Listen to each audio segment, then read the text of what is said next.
Selamat datang teman-teman semuanya. Selamat datang setelah UTS. Kita ketemu lagi di perkuliahan pemrograman berbasis objek untuk kelas V. Seperti yang saya terangkan barusan di grup. Jadi hari ini kita akan belajar tentang dua hal, yaitu controller dan relasi. Tapi yang utama controller dulu. Jadi bagaimana pembuatan controller? Jadi tidak terlalu susah, benarnya tidak terlalu susah. Jadi kenapa itu saya tidak bikin video berkelanjutan yang seperti yang kemarin. Saya ingin menjelaskan hanya pada satu satu apa ya, satu kelas mungkin. Kemudian harapannya teman-teman semuanya akan bisa mengimplementasikan ke kelas yang lain. Nah, eh, saya tidak jadi yang kemarin demo saya melakukan apa ya, demo program itu, saya pikir saya tidak pakai device yang ini dan saya belum upload di GitHub, jadi masih tertinggal. Ini masih ada indeksnya, masih di sini masih role, belum ada indeks user, atau saya nggak bikin user, saya juga lupa. Tapi saya pikir saya kemarin sudah bikin user satu-satu, jadi belum saya push di device satunya, jadi belum bisa saya ambil. Dan nah, kita mulai kuliah kita. Jadi singkat saja, ini adalah mata kuliah yang berbasiskan tutorial ya. Jadi tolong diperhatikan, saya hanya masih sampai dengan role di sini. Nah, saya pikir cukup untuk membuat sebuah controller. Jadi kita tes dulu apakah jalan. Oke, sudah jalan.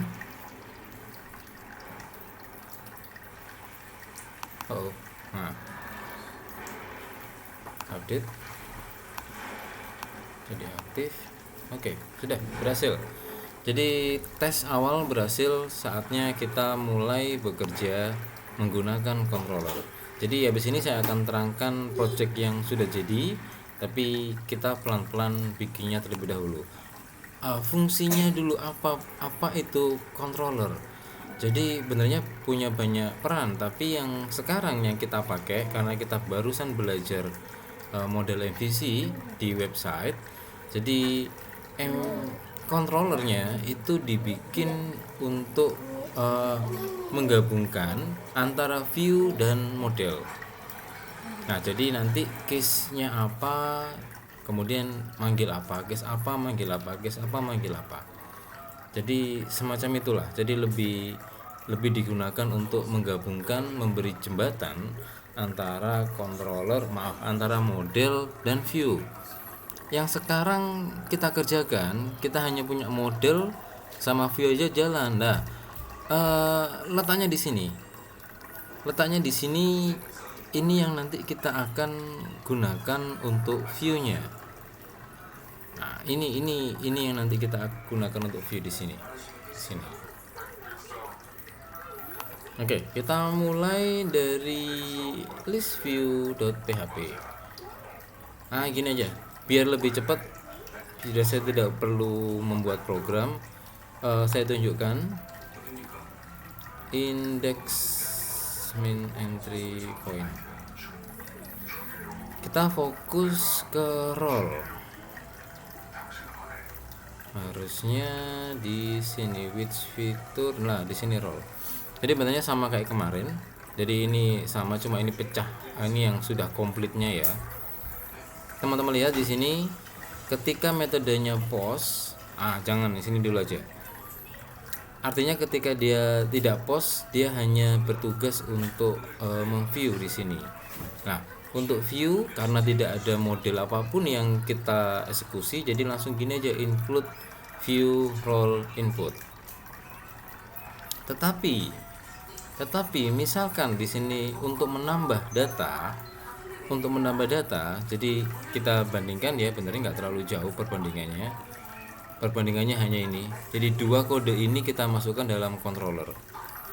Nah, setelah kita membuat post, setelah kita menangkap variabel post dari formulir yang kita kirimkan, kita tangkap variabelnya, baru nanti variabelnya kita akan eksekusi di model seperti kayak kemarin ini ya.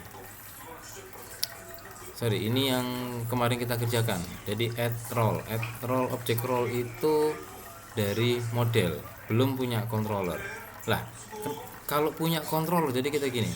Jadi ketika kita punya controller, object role-nya ini nanti terbentuk dari controller. Jadi tidak ada model di sini. Tergantung relasi yang kita pakai.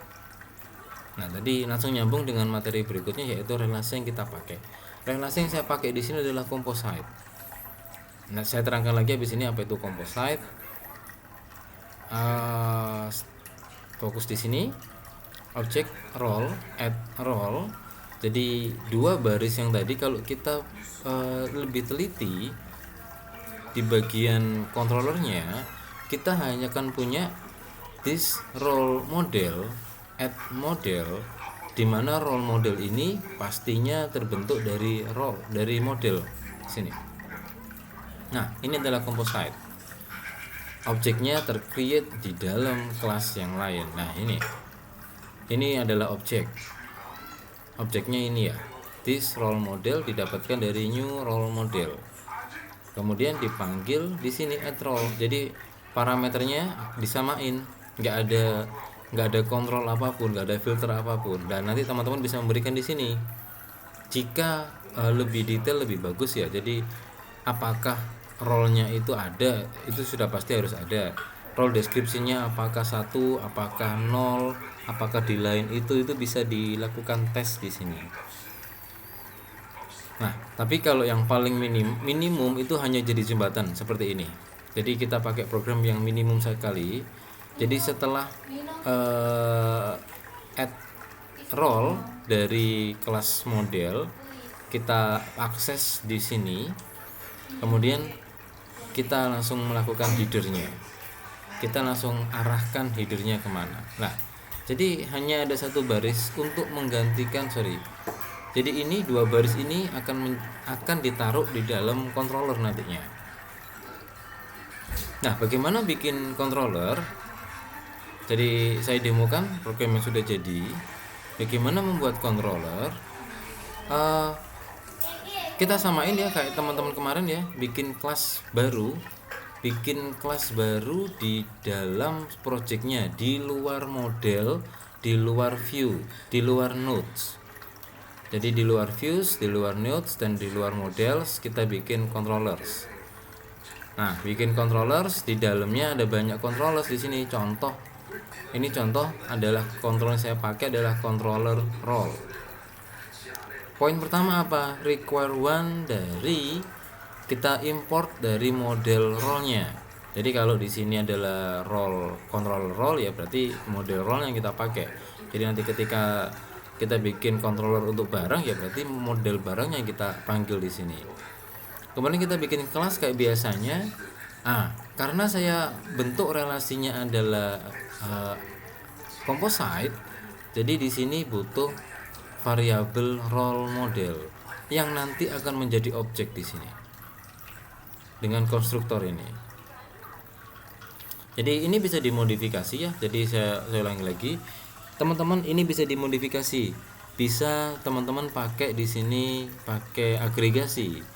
Berarti nggak ada atribut, ada atribut tapi nanti nggak ada new modelnya di sini, didapatkan dari sini. Jadi nanti ketika di main program teman-teman harus punya banyak model, objek dari model. Kalau di sini objek modelnya sudah nggak ada. Objek model akan tercreate ketika kontrolnya tercreate. Jadi menurut saya ini yang lebih singkat kodenya, nggak terlalu banyak memenuhin kode di indeks nantinya. Oke, ini private. Kenapa sudah private? Karena hanya dibutuhkan di sini, kita nggak butuh di tempat yang lain. Jadi ini saya pakai private aja. Ini controllernya. Untuk list role-nya kita bisa pakai seperti ini. Ini nanti dipakai ketika teman-teman data awalnya muncul. Nah, nanti saya terangkan. Add role yang tadi saya terangkan. Kemudian edit role by ID, parameternya ID. Kemudian dia ngapain? Jadi ini adalah model, ini view, model view, model view. Selalu bergandengan seperti itu. Jadi ini model, ini view. Nah ini saya coba, sorry ini belum saya rubah. Ini saya coba untuk pakai sebuah pengujian, jadi nggak hanya model view, tapi di sini saya lakukan pengujian sedikit, jadi biar ada gunanya sedikit controller selain menjadi jembatan. Jadi dia juga menjadi filter pertama. Nah jika untuk delete-nya false, maka dia nggak ngapa-ngapain. Jika dia sudah selesai mengeksekusi dan returnnya true, maka kita langsung arahkan ke role di sini, ke header di sini. Ini get list role name, ini digunakan untuk return. Jadi untuk merubah untuk merubah data dari objek menjadi array di sini, array lost name. Mau dipakai nggak apa-apa, ini nggak terlalu, ini bisa digantikan dengan kode-kode yang lain. Ini sama dengan ini get role by name, ini bener juga nggak terlalu dipakai, nggak apa-apa. Jadi intinya create, read, update, delete itu ada di controller. Jadi view, ini view, model, view, view. Kemudian ketika kita di indeksnya di sini saya pakai role entry point ya, main entry point. Nah jadi di sini tidak ada objek model barang ini karena kemarin saya belum selesai developnya. Jadi langsung saya skip karena sama dengan controller, sama dengan role. Jadi saya tidak pakai barang. Nah ini kita lihat tidak ada model di sini. 3, 1, 2, 3 tidak ada. Jadi semuanya saya bentuk relasinya menjadi composite. Kalau teman-teman nanti mau aggregation, jadi nanti akan ada banyak objek di sini. Selain objek dari selain objek dari controller, nanti teman-teman juga akan punya banyak objek dari model yang nanti akan menjadi parameternya di sini. Itu jika ingin nyoba ya. Jadi harapan saya emang coba-coba salah satu relasinya dirubah. Jadi biar tambah paham. Tapi sementara sebelum nyoba itu, coba ini dulu. Oke, jadi nantinya teman-teman akan punya controller di sini, create folder baru, controllers. Kemudian di dalam controllers ada banyak file pendukung.